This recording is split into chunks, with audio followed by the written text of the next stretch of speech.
Howdy!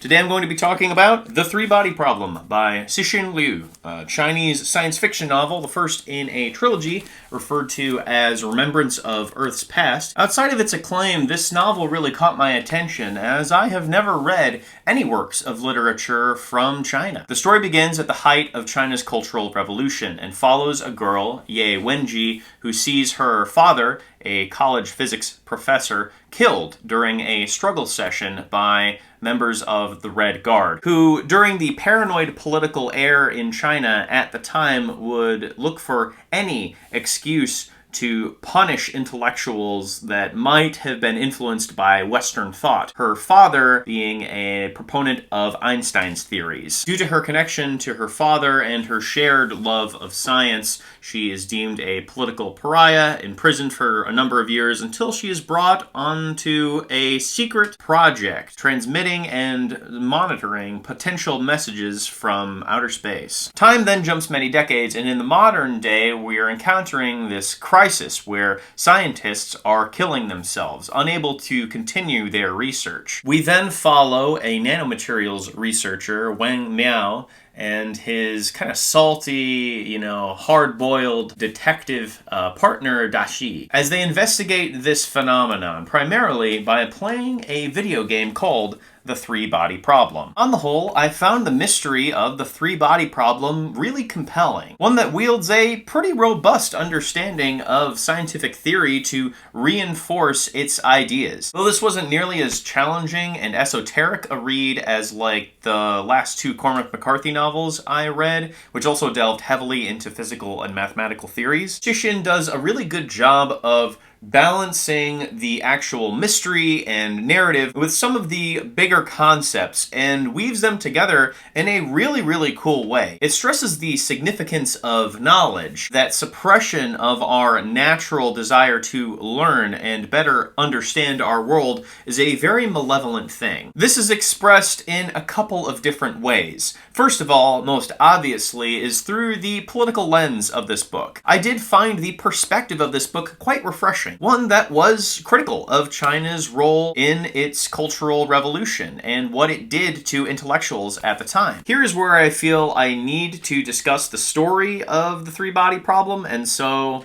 I'm warning you, there's going to be spoilers. You should definitely read this book, though. It was good enough that I'm really excited to finish the other two books in this series, especially since everything I've heard about this trilogy is that 2 and 3 are incredibly strong, whereas The Three-Body Problem is actually the weakest book in this series.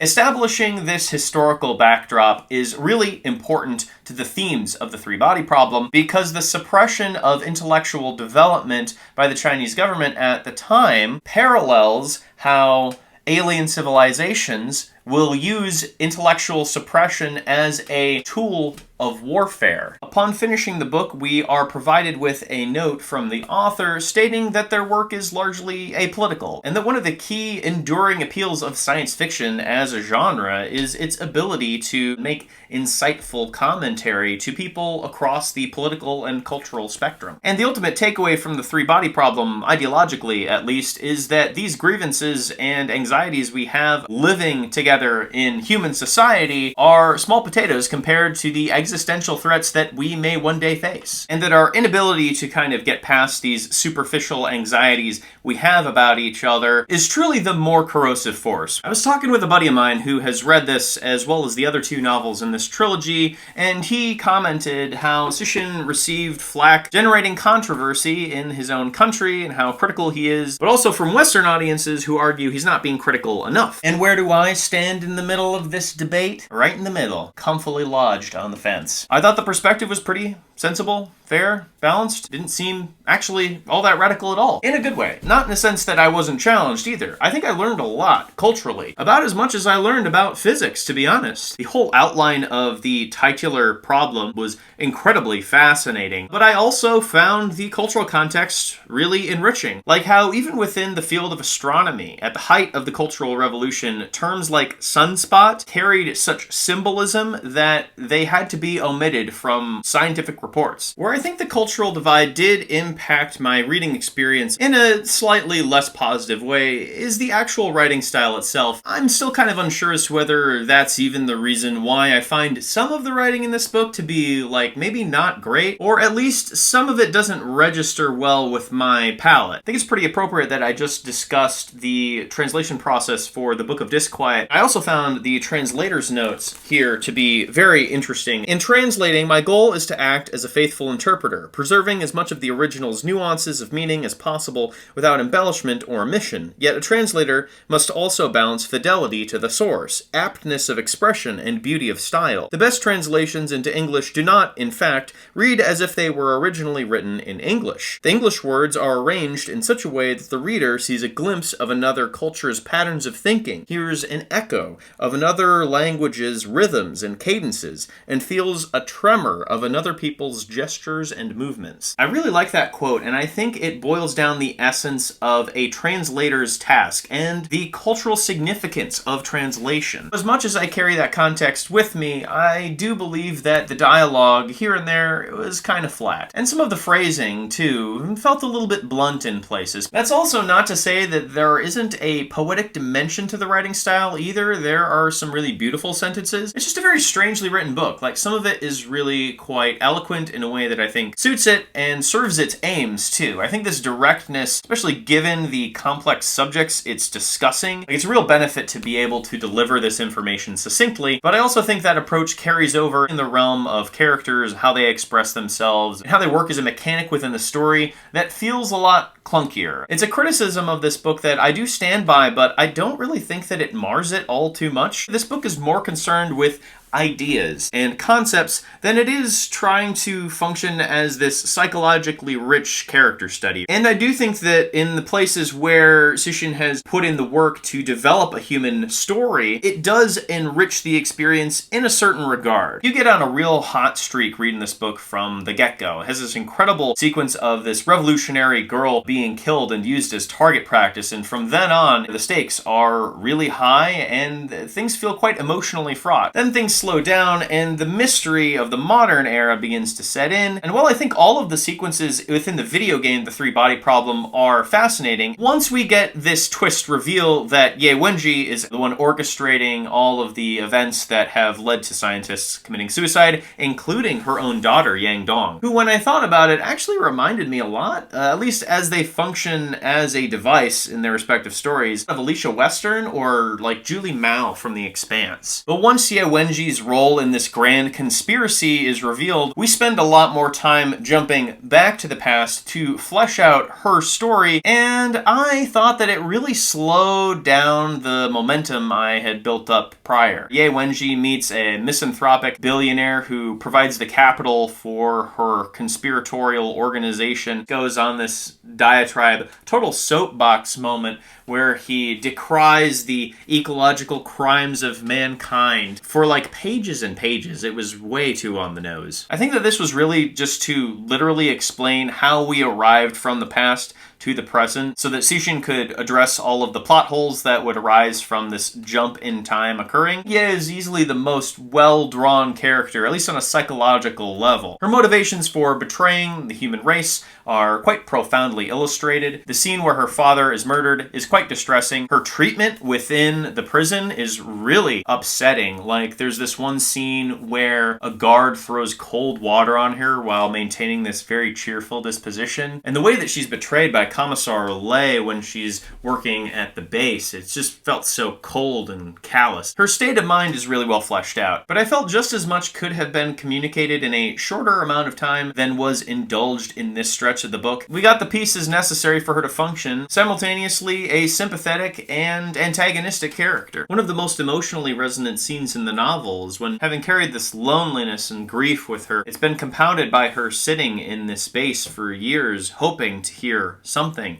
on the other end. And that scene is paralleled with equal beauty by an alien who receives a message from Earth. Someone who also feels deeply alienated, pun intended, I guess, from their own culture. This alienation motivating both of their actions in different ways was, I thought, a very poetic statement. Outside of the late second act woes the story goes through, I think the narrative is really well built and interesting and ripe with really cool moments. Initially going into this book, I was worried hearing that a lot of it would be taking place within a video game because that felt very much like Ender's Game. But the gaming sequences in this are really cool because the game is this kind of abstract mental puzzle. The point of them being to gradually get the reader familiar with the three-body problem, but to do so on a grand narrative scale that pulls from history to try to contextualize how people have tried and failed throughout all of time to come up with a successful theory for the three-body problem. The video game concept allows Cixin to draw these really frightening situations. There is certainly an element of horror at the core of this book. A notable scene follows Wang Miao as he experiences a three-body syzygy. I'm not exactly sure how you pronounce that. The people of this planet are wrenched into the atmosphere of the suns, and in the silent environment of space are just like ripped to shreds. Another fantastic sequence actually reincorporates Wang Miao's role as a nanomaterials researcher, where he works with the government to set up a trap to stop the people on the boat sending messages to the extraterrestrial civilization while simultaneously trying to keep intact the computer they have so that they can read the correspondence between these civilizations. And so they set up like a nearly atomically thin wire mesh of steel across the opening of the Panama Canal. The boat coming through just gets like sliced into like loaves, and the people on the boat experience the same fate. Reading that section was just so exhilarating. Like, what a clever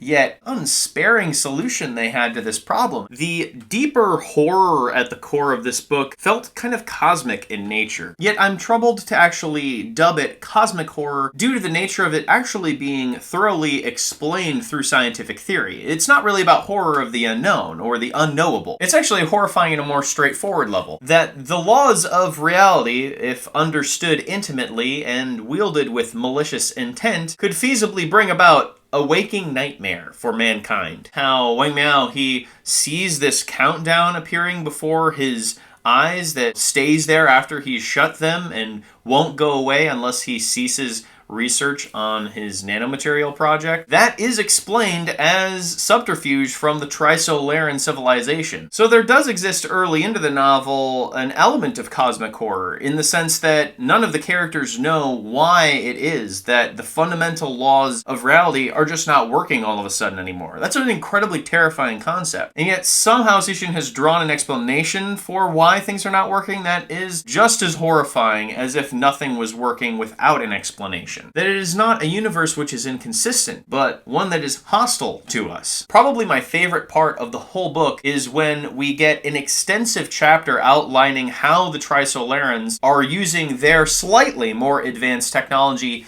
to gain the upper hand over mankind so that when they do finally reach Earth in 400 years, they've effectively stalled any progress we could make on great scientific theories because they've unfolded the entirety of a photon into like a circuit board which they can then control and send to Earth to fuck with the results of our hadron colliders so that we can't understand more about the fundamental building blocks of reality. We can't make any more progress on the macro until we make it on the micro level. And that also very cleverly, whilst not explicitly saying so, parallels how the government is able to get the upper hand on the conspiracy by using nanomaterial that they can't detect. I hope we get more sequences like that in the following books to come. Things that are just so existentially frightening. I found the parallel between mankind and insects at the end of this book to be quite fitting, yet in a way that almost left me with hope. That yes, mankind is inferior in every way and has been effectively thwarted by the Trisolarans. This psychologically would not be something mankind would be able to grasp until several generations later. Their whole lives are being monitored by the civilization that is going to come in and wipe us out. But that also, despite us being as inferior to them as a bug is to a human,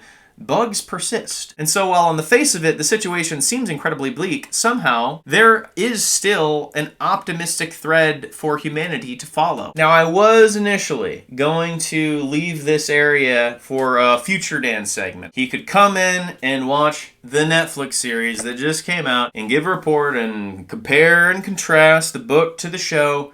But you know what?